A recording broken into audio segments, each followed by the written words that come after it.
निकिता एक गरीब परिवार की लड़की थी। गांव-गांव में 16-17 साल की उम्र होते शादी करने की जल्दी हो जाती है। निकिता की शादी करवाने के लिए उसका परिवार जल्दी में था, क्योंकि उसकी 2 छोटी बहन ने थी, उसके पास भी शादी करने के अलावा कोई चारा नहीं था। वह दिखने में साधारण थी और घर के हालात भी दहेज देकर शादी करने लिए अनुकूल नहीं थे। इसलिए उसकी शादी जुड़ती नहीं थी। उसमें या गोत्र या कुंडली में कमी दिखाकर बहुत से रिश्ते मना कर देते थे। अंत में एक रिश्ता आया और उस लड़के ने उसे पसंद कर लिया।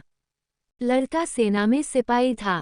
बुजुर्ग लोगों ने शादी करने पर नाराजगी जताई और कहने लगे कि लड़का अपनी पत्नी को समय नहीं दे पाया और कल शहीद हो गया तो। पिता ने बेटी से पूछा। निकिता ने अपने पिता की परेशानी देखकर शादी के लिए हामी भर दी और शादी हो गई। निकिता अपने ससुराल चली गई। फिर कुछ दिन बाद पति ड्यूटी पर चला गया। निकिता अकेली रह गई। वह सोचने लगी कि घर बैठे बैठे क्या करना चाहिए। सास से पूछने के बाद ही वो पहली बार घर की सीढ़ियों से नीचे उतरी। ये गांव कैसा है, वह देखने गई थी। गांव बहुत बड़ा था, वहां उसे कोई नहीं पहचान सका। वो एक बड़ी दुकान के सामने चल रही थी, तभी एक दुकानदार ने आवाज लगाई और कहने लगा कि भाभी कोई सामान चाहिए क्या। उसने दूर से नहीं कहा। कुछ दूर पर एक किसान अपने खेत का कृषि सामान लेकर शहर की ओर जा रहा था।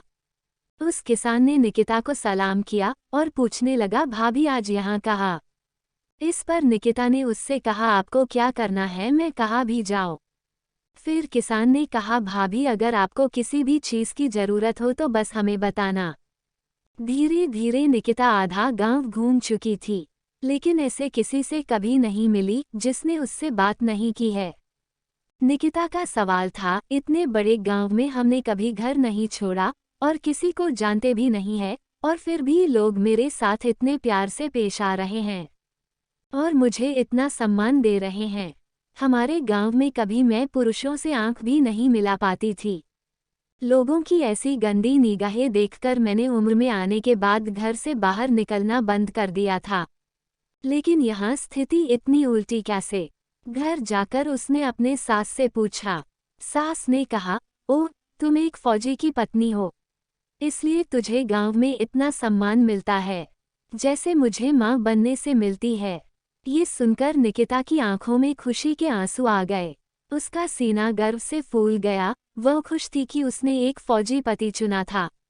दोस्तों, अगर स्टोरी आपको अच्छी लगी तो लाइक कीजिए और चैनल को सब्सक्राइब कर लीजिए और बेल आइकॉन को प्रेस कर लीजिए। नया वीडियो आते ही आपको नोटिफिकेशन मिल जाएगी।